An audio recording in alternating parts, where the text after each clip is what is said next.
হঠাৎ করে এই অস্ত্রের খেলায় উত্তাল ভারত পাকিস্তান। এর মধ্যে প্রতিশোধ নিতে জম্মু কাশ্মীর, পাঞ্জাব ও গুজরাট সহ ভারতের 15টি শহরে সামরিক স্থাপনা লক্ষ্য করে হামলা চালিয়েছে পাকিস্তান। বুধবার রাতভর ও বৃহস্পতিবার সকালে জম্মু কাশ্মীর, পাঞ্জাব এবং গুজরাট সহ বিভিন্ন এলাকায় এসব হামলা চালানো হয় বলে জানিয়েছে ভারতের ক্ষমতাসীন বিজেপি সরকার। হামলায় তাৎক্ষণিকভাবে হতাহত বা ক্ষয়ক্ষতির বিষয়ে নিশ্চিতভাবে কিছু জানা যায়নি। একাধিক সূত্রের বরাতে ভারতের বার্তা সংস্থা ANI জানিয়েছে, পাকিস্তানের আকাশ প্রতিরক্ষা ব্যবস্থা ধ্বংস করতে ইসরায়েলের হারব ড্রোন ব্যবহার করেছিল ভারত। অন্যদিকে রাশিয়ার তৈরি S-400 প্রতিরক্ষা ব্যবস্থা ব্যবহার করে পাকিস্তানে ক্ষেপণাস্ত্র ধ্বংস করে তারা। ভারত সরকার বলছে, ধ্বংস করা ড্রোন ও ক্ষেপণাস্ত্র থেকে ধ্বংসাবশেষ সংগ্রহ করা হচ্ছে। এর মাধ্যমে সন্ত্রাসী কার্যক্রমকে আর্থিক সহায়তা ও সামরিক প্রশিক্ষণে পাকিস্তানের সমর্থনে আরও জোরালো প্রমাণ হিসেবে তুলে ধরা হবে।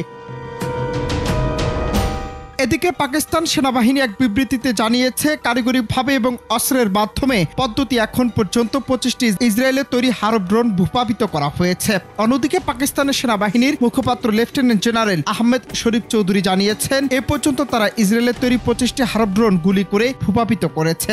রাওয়ালপিন্ডিতে সেনাবাহিনীর সদর দপ্তরের কাছে ভারতীয় একটি ড্রোন ভূপাতিত করার ঘটনাও নিশ্চিত করেন তিনি।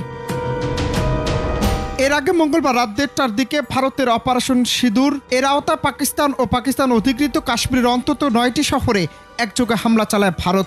দাবি করে, জম্মু কাশ্মীরের পেহেলগামে সন্ত্রাসী হামলার প্রতিশোধ হিসেবে তারাই অভিযান চালিয়েছে। এরপর বৃহস্পতিবার সারাদিন জুড়ে পাকিস্তানের অভ্যন্তরে আরও বহু ড্রোন হামলা চালানো হয়। অনন্ত হাসান মাসুদ, বাংলা টিভি।